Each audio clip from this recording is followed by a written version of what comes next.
Hi friends, സ്നേഹപൂർവ്വ ഷമ്മയുടെ പുതിയ എപ്പിസോഡില് വരുണിനെ കാണാത്ത സങ്കടത്തിലാ മുത്തശ്ശി ഇരിക്കുന്നത്.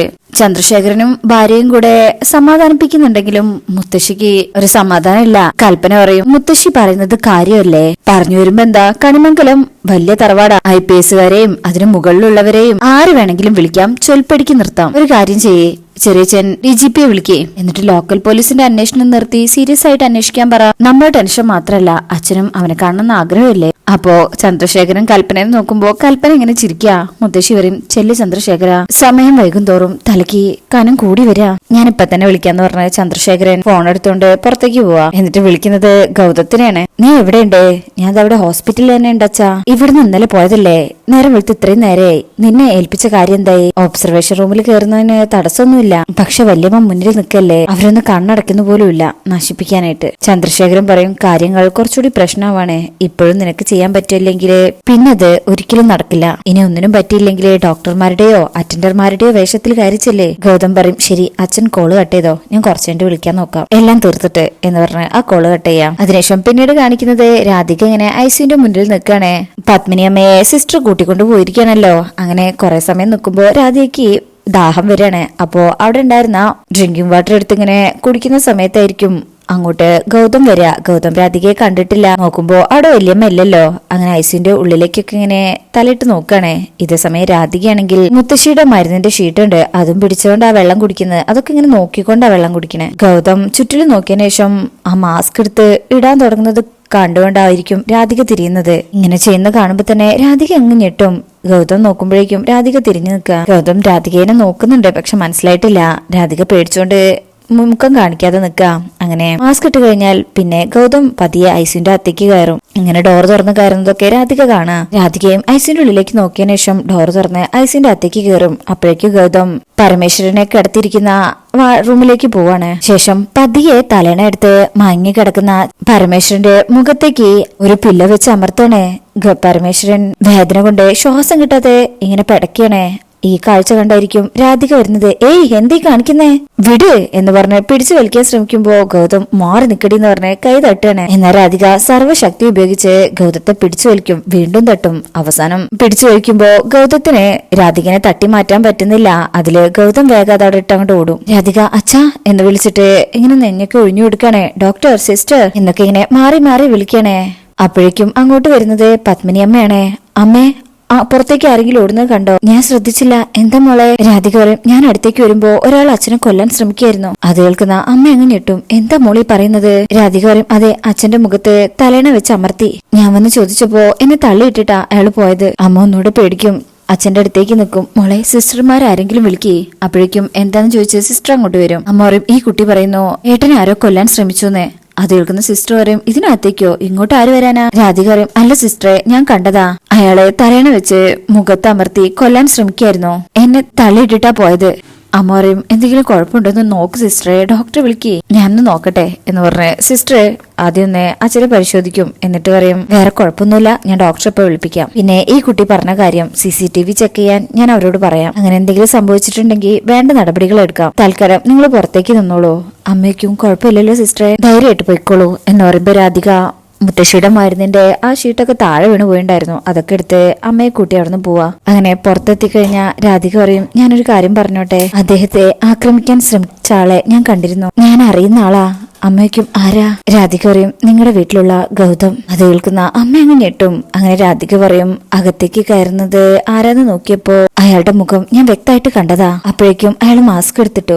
അമ്മയ്ക്കും, മോൾ എന്തൊക്കെയാ പറയുന്നത്? ഏട്ടനെ ഹോസ്പിറ്റലിലേക്ക് കൊണ്ടുവന്നതും ഇന്നലെ കൂട്ടിരുന്നതൊക്കെ ഗൗതമാ. മോൾക്ക് എന്തെങ്കിലും തെറ്റുപറ്റിയതാവും. രാധിക പറയും, ഏയ് ഇല്ലമ്മേ, എനിക്ക് തെറ്റുപറ്റിയിട്ടില്ല, ഇത് അയാൾ തന്നെയാണ്. എന്തു വന്നാലും അച്ഛന്റെ കാര്യത്തിൽ ഒരു ശ്രദ്ധ വേണം. അതുപോലെ സിസ്റ്റർ പറഞ്ഞില്ലേ വേണമെങ്കിൽ ഒന്ന് അന്വേഷിക്കാന്ന്, അത് അന്വേഷിക്കണം. അപ്പൊ ഉറപ്പായിട്ടും അമ്മയ്ക്ക് ബോധ്യപ്പെടും എന്ന് പറഞ്ഞിട്ട് ഇങ്ങനെ ധൈര്യം കൊടുക്കണേ. അപ്പോഴേക്കും വിജു അങ്ങോട്ട് വരും. അമ്മയ്ക്കും, വിജു വരുണ് കണ്ടോ? അവൻ എവിടെയുള്ളത്? എന്താ ഇങ്ങോട്ട് വരാത്തത്? അപ്പൊ വിജു പറയും, അമ്മേ, ഞാൻ അമ്മയെ വിഷമിപ്പിക്കേണ്ടെന്ന് കരുതി പറയാതിരുന്നതാ. വരുൺ അത് കേൾക്കുമ്പോ തന്നെ അമ്മയും രാധികയും ഒന്ന് പേടിക്കുന്നുണ്ട്. അമ്മയ്ക്കും എന്താ എന്ന് പറഞ്ഞുകൊണ്ട് കടപ്പുറത്ത് പോയതും അവിടെ വെച്ച് വരുണ്ണ കാണാതായതും ചെരുപ്പും ഫോണും കിട്ടിയതൊക്കെ പറയാ. ഇത് കേൾക്കുമ്പോ തന്നെ രാധികയും അമ്മയും ഞെട്ടുക. മോനെ എന്ന് വിളിച്ച് അമ്മ അങ്ങ് തളർന്നു വീണു പോവാ. രാധിക വേഗം പിടിക്കും ബിജു, എന്നിട്ട് അവിടെ ഇരുത്തണേ. അപ്പോ ബൈജു പറയും ചന്ദ്രശേഖരൻ സാറെ DGPയെ വിളിച്ച് പറഞ്ഞിട്ടുണ്ട്, അവർ അന്വേഷണം നടത്തുന്നുമുണ്ട്. അമ്മയാണെങ്കിൽ സങ്കടത്തോടു കൂടി കരയണേ. വീണ്ടും വീണ്ടും സങ്കടങ്ങൾ കേൾക്കാനാണല്ലോ വിധി. രാധിക പറയും അമ്മ വിഷമിക്കല്ലേ, ഒരു ചെരുപ്പും മൊബൈലും കിട്ടിയതുകൊണ്ട് മാത്രം വരുണിന് എന്തെങ്കിലും സംഭവിക്കണമെന്നില്ലല്ലോ. ഒരു കുഴപ്പമുണ്ടാവില്ല അമ്മേ, ഭഗവാൻ രക്ഷിക്കും. അമ്മ കരഞ്ഞോണ്ട് പറയും അച്ഛൻ കണ്ണു തുറന്നാൽ ആദ്യം ചോദിക്കുന്നത് അവനായിരിക്കും മോളെ. ഞാൻ എന്താ ഏട്ടനോട് പറയാ, അവനെ കാണാനില്ലെന്നോ? രാധിക അമ്മേ എന്നിങ്ങനെ വിളിച്ച് സമാധാനിപ്പിക്കാൻ വാക്കില്ലാതെ അലയാ.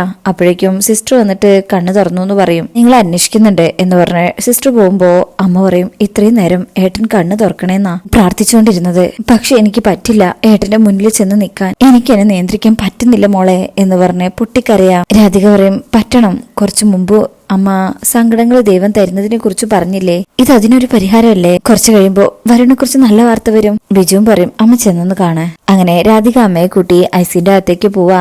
ഇതേ സമയം കണ്ണു തുറന്ന പരമേശ്വരനോട് ഡോക്ടർ ഇങ്ങനെ സംസാരിക്കാ. മറ്റേ ആദ്യം കാണിച്ചിരുന്ന ഡോക്ടറില്ലേ, ആ ഡോക്ടറുടെ ഫ്രണ്ടാണ് ഈ ഡോക്ടർ. രവീന്ദ്രൻ ഡോക്ടറുമായിട്ട് സംസാരിച്ച് എല്ലാം ഞാൻ ചെയ്തിട്ടുണ്ട്. അപ്പോ പരമേശ്വരൻ ചോദിക്കും രവീന്ദ്രൻ എന്ന് വരും? 2 ദിവസത്തിനകം വരും, യു ഡോണ്ട് വെറി, എല്ലാ കെയറും ഞങ്ങളുടെ ഭാഗത്തുനിന്ന് ഉണ്ടാവും. അപ്പോഴേക്കും അമ്മയും രാധികയും വരും. അമ്മ കരഞ്ഞോണ്ടാ അടുത്തേക്ക് ഓടി ചെല്ലുന്നത്.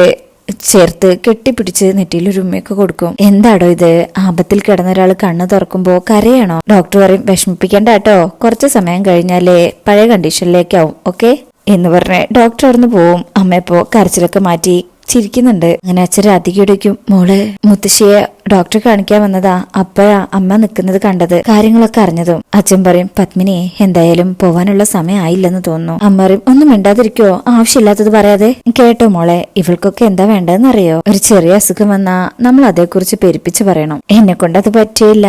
പത്മിനി വരുണൊന്ന് വിളിച്ചേ, എനിക്ക് അവനെ ഒന്ന് കാണണം. അപ്പൊ തന്നെ അമ്മയും രാധികയും ഞെട്ടിലോടെ പരസ്പരം നോക്കുക. അതെ, അവൻ വരുൺ ഇവിടെ ഇല്ല. അച്ഛൻ പറയും വീട്ടിൽ പോയതാണെങ്കിൽ വിളിച്ചു വരാൻ പറ, അത്യാവശ്യമായിട്ട് അവനെ കാണണം. കരച്ചിലിങ്ങനെ കടിച്ചമർത്തിക്കൊണ്ട് അമ്മ പറയും പറയാം. അച്ഛൻ പറയും ഇന്നലെ രാത്രി മുഴുവൻ കാവലിൽ നിന്നപ്പോ അവൻ ഒരുപാട് വിഷമിച്ചിട്ടുണ്ടാവും അല്ലേ? എനിക്ക് ഓർമ്മയുണ്ട്, മുമ്പൊരിക്കൽ അവൻ കുഞ്ഞായിരുന്നപ്പോ എനിക്ക് അസുഖമായി വീണുപോയപ്പോ 2-3 ദിവസം ഒരേ ഇരിപ്പങ്ങ് ഇരുന്ന് കളഞ്ഞു അവൻ. പിന്നെ എന്ത് പാടുപെട്ടുന്നറിയോ അവനെ പഴയ കണ്ടീഷനിൽ എത്തിക്കാൻ? അവനോടൊന്ന് സംസാരിച്ചാലേ എന്റെ നെഞ്ചിലെ കെട്ടൊന്നഴിയോ. രാധികയ്ക്കും അങ്ങ് വല്ലാത്ത വിഷമം വരാ.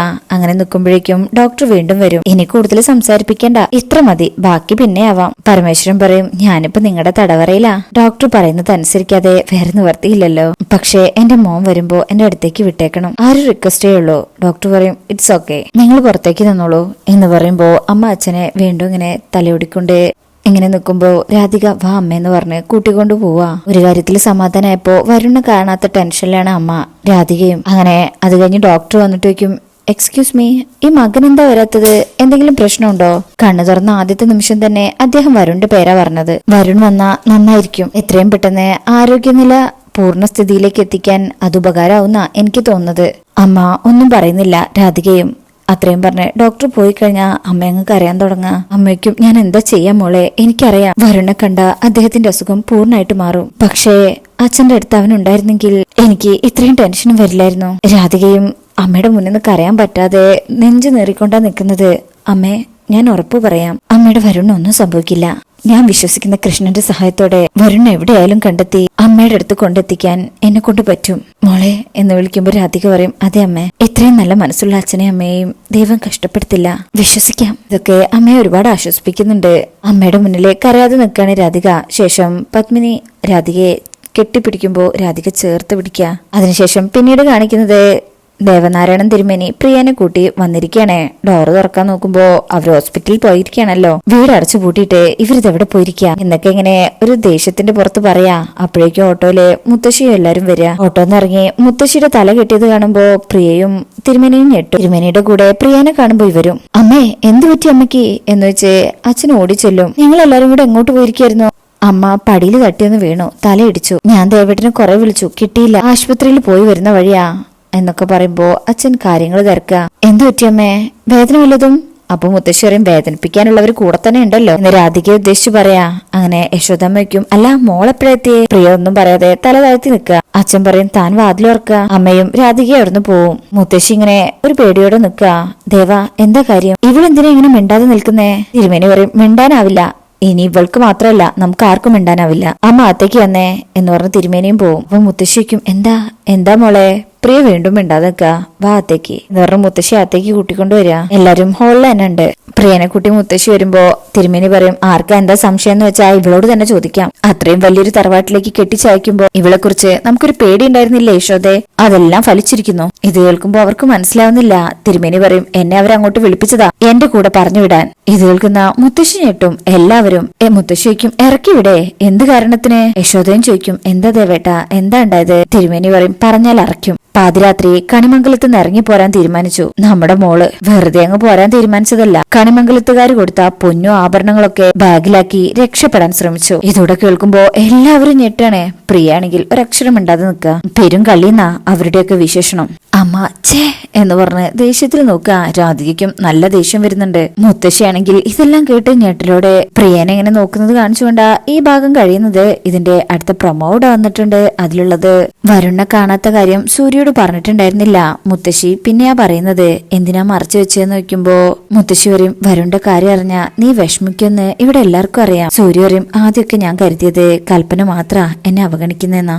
ഇപ്പോ എന്നിങ്ങനെ പറയുമ്പോഴേക്കും കൽപ്പന ഉർവശി അങ്ങോട്ട് വരുന്നുണ്ട്. പിന്നീട് അവിടുന്ന് കട്ട് ചെയ്തിട്ട് പിന്നെ കാണിക്കുന്ന ഭാഗം രാധിക ആ ക്ഷേത്രത്തിൽ പോയിരിക്കുക. അങ്ങനെ അവിടുന്ന് പ്രാർത്ഥിച്ച് കാട്ടിന്റെ ഉള്ളിലേക്കും പോകുന്നുണ്ട്. ഈ സമയത്തായിരിക്കും ആ വഴി പോകുമ്പോ അവിടെ ഒരാൾ വീണ് കിടക്കുന്നത് കാണുന്നത്. മറ്റാരും അല്ല, വരുൺ. ഇതാണെന്ന് രാധിക വരുണിന്റെ അടുത്തേക്ക് ഇങ്ങനെ ഓടിച്ചെല്ലുന്നത് കാണിച്ചുകൊണ്ടാ ഈ പ്രൊമോ കഴിയുന്നത്. എന്തായാലും രാധികയുടെ മുന്നേ തന്നെ വരുൺ എത്തിയിട്ടുണ്ട്. വരുൺ എങ്ങനെ അവിടെ എത്തിയെന്നൊന്നും ഇപ്പൊ കാണിക്കുന്നില്ല. അപ്പോ ഈ പ്രൊമോ റിവ്യൂ ഒക്കെ ഇഷ്ടപ്പെട്ടിട്ടുണ്ടെങ്കിൽ ചാനൽ എല്ലാവരും ഒന്ന് ലൈക്ക് ചെയ്ത് സബ്സ്ക്രൈബ് ചെയ്ത് സപ്പോർട്ട് ചെയ്തേക്കണേ. താങ്ക്